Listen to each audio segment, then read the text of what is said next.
Good morning. Hello again. This is Linda. So today we are going to make some refrigerator cantaloupe pickles. I've never done them before. I have no idea what they're going to taste like, but I'm going to give them a go. So here's what we need for it. So we need cantaloupe, obviously, which I've already done a couple jars of them. But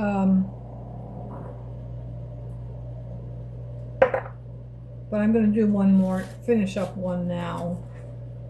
First I thought this cantaloupe wasn't ripe, and boy, was I wrong. And I'm glad I decided to cut it open. Wow. So yeah, you cut them into 1-inch pieces, slice them into your jars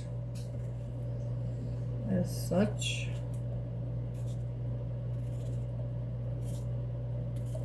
Seeds are optional, preferably not. So you just keep cutting until you get it in there. Shake it down a little bit. Let's see here. Just gotta peel the skin off of them. I find it easier to cut the cantaloupe up into slices and then cut the skin off. It's just easier that way for me anyway. Or not. Okay. There you go. Get this filled. And then I'm just going to make 3 for today because I don't know what it's going to taste like. So I don't want to make more than 3 and not like it. Since I don't have any more chickens, I can't feed it to the chickens. So that would just be a complete waste. Well, there we go. We have 3 pint jars. 3 pint jars of cantaloupe. Set those aside.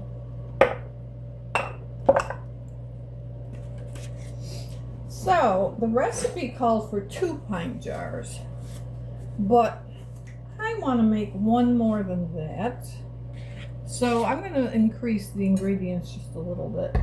So what we need is they call for 3 cups of 1-inch cantaloupe pieces, 1 cup of apple cider. So I think what I'm going to do is 1.5 cups of apple cider. And what you do with the apple cider is you pour it into a saucepan. Just a small saucepan's fine. So I'm going to do 1.5 cups of apple cider. Then it calls for 1/2 cup of sugar for brining, but to know me is to know I don't do sugar. So I'm going to do 3/4 of a cup of the sweetener, you know, the Great Value granulated no calorie sweeteners, basically Splenda, right? So I'm going to do 3/4 of a cup of that. Because you know they say that this Splenda, this sweetener is supposed to substitute, measures cup for cup, just like sugar. Well, measures, I get that, but I think it works perfectly in recipes. I've used it all the time for baking, for everything, for jams, jellies, you name it. It works. So then your next step is and so what you're going to do is you're going to combine all this stuff in this saucepan. Because you're going to boil it. Or not, can you boil? You're going to boil this?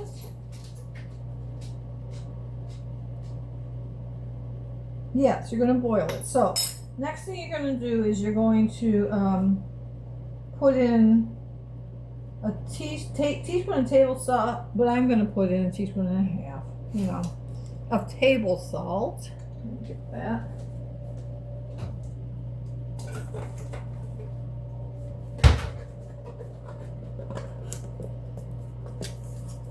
So here's 1 teaspoon.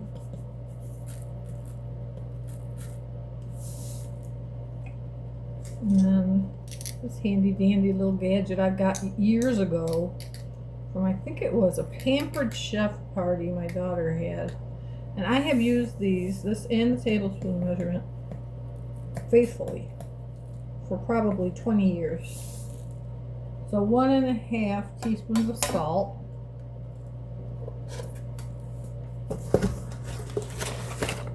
Then you're going to use a teaspoon of coriander seeds. Okay, I didn't get those out. Well, I'll come back to that. A teaspoon of black peppercorns. So I got my black peppercorns here.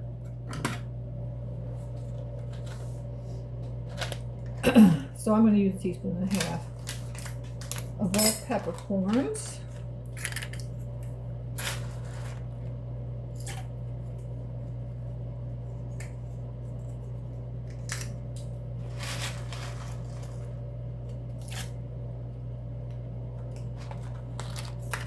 And then I take those peppercorns and I grind them for my pepper, because I love coarse ground pepper.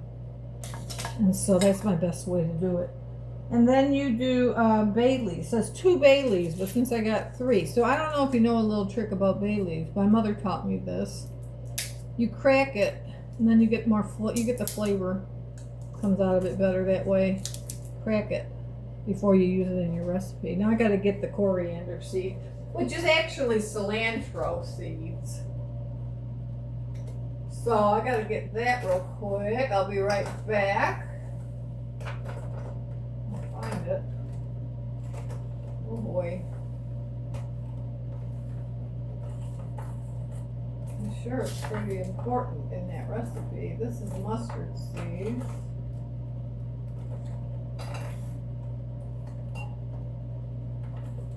Oh boy. I'm not finding it. This is not a good thing. Cumin, I got cumin, which is basically the same thing, but it's ground. Oh boy. Mustard seed. Not good. Fennel seeds. Not good. Well, okay. Mustard seeds. I'm just gonna put in some cumin. No, it's not the same thing. What am I thinking? Cumin's not the same thing. Cilantro is the same thing as coriander. Cilantro. Let me look and see if I got that. I don't think I do. Which isn't good, because I'm sure it has a great taste to it. Why don't I just put some mustard seeds in there instead? I'm going to do that. See what happens. Who knows? Playing this one by ear, because I don't have coriander seeds. That ain't cool. That is not cool. Let's go with yellow mustard seeds. Okay, what do they call for? They call for 1 teaspoon of coriander seeds. Well, I'm just going to pour all these mustard seeds in there. See? Mustard seeds. You can pour them in there. What the heck, right? We'll see what happens. I'm sure the bay leaf's going to overcome all of it anyway. All right. So what you do now is you go ahead and you boil this.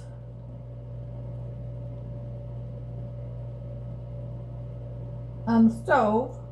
Oh, I'm supposed to put a cup of water in there? I don't see that in the ingredients. Place, okay. I've been placed under hot running water.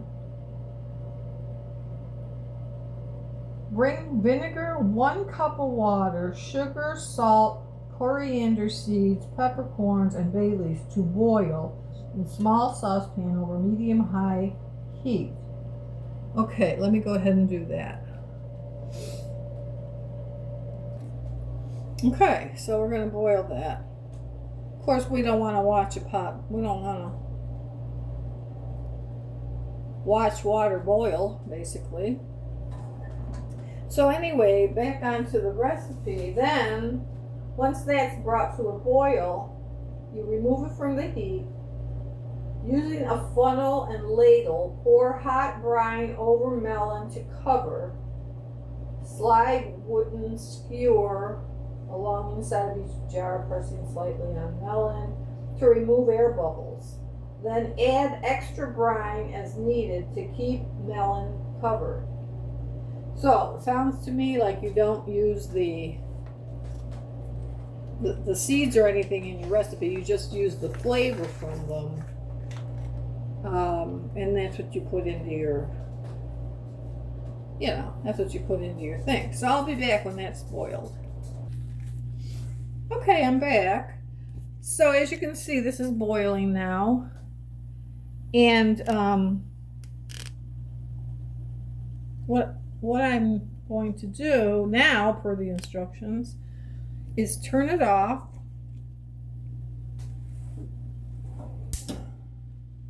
And I'm going to go ahead and, as you can see, I'm set up over here for the brine to go in. Now, I think I earlier said that you don't use the ingredients in there, like all the spices and everything, but actually you do.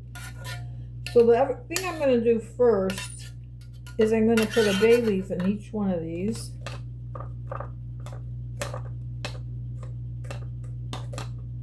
And this funnel is a canning funnel. And I do a lot of canning, which you'll see a lot of in these videos coming up. But it's very handy to have, whether you can or not. Just for even things like this, just to get into a jar, it's just a lot easier. And you can't really use one of the smaller funnels because the hole's too small. So having a canning funnel is pretty handy. So anyway, so I put a bay leaf in each one. And now I'm just going to pour the liquid into each one. I don't think I have enough liquid. My opinion. I could be wrong. I hope I'm wrong. 1, 2. Yeah. I only have enough for 2. I only have enough for 2. Okay. So, I guess I'm only making 2. Okay. Well, that's weird. So just note on this recipe that you're going to need, if you're going to make 3, you're going to need 2 cups of everything. Triple everything. Well, not triple everything. Like they want 3 cups of, or 1 cup of apple cider, I would put 2, where I put 1.5. So this one that didn't get anything, is just going to be for a snack. So these 2 right here, but I gotta tell you, this brine is amazing. It's so good. So that what they're talking about with taking a skewer and going around the sides of it, just to get bubbles out. Because I don't know if, okay, so we'll get into canning later on, but you gotta do that every time you can. You always have to do that. That's just a given. You can't have bubbles in your cans, in your jars. They got to be bubble free. They got to be air free. Or if you're actually going to go ahead and boil them, like in a pressure canner or a water bath, you always run the risk of the bottles bursting if you have air in there. So it's a very important step, really, to get these bubbles out. Don't skip it. So, okay, here we are. I'm going to try to get these bay leaves down in, though, because they're really not doing much good laying on the top, Well, I'm going to try to do that. So I did that. Okay. So now, another important step of canning is you take a paper towel and you go around the edges just to get rid of any liquid or anything that might prevent your can from sealing. However, in this case, we're refrigerators them, so it's not as important. Now, for this application, we're not going to can them literally, so I have these little jars, lids, that will seal the bottle. I believe that's the next step. Let me see. Oh, okay. Slide with a skewer, blah, blah, blah. Keep the melon covered. Oh boy. Okay, well, here's the deal. I got to keep the melon covered, and this is not keeping the melon covered. Well, one of them is. Well, actually it is. Yeah, it's keeping them up. You got to keep the melon covered. That's one of the deals. So I think we're okay with these. So, and the next step is to let these jars cool and then put the lid on them. So I'll be back after that. Okay, so I'm back. These are now cooled, and I'm just going to put these lids on there. And apparently you need to let these cool for at least 8 hours in the refrigerator. And then once they're in the refrigerator, according to the recipe, they're good for up to 2 weeks. At which point the melon will become more crisp and the flavors will mature over time. So I don't know about you guys, but I think this is going to be a great meal or snack. It's a really cute way, a gift maybe, a cute little homemade gift for somebody. This was my first instance of learning how to do this, so I totally enjoyed it.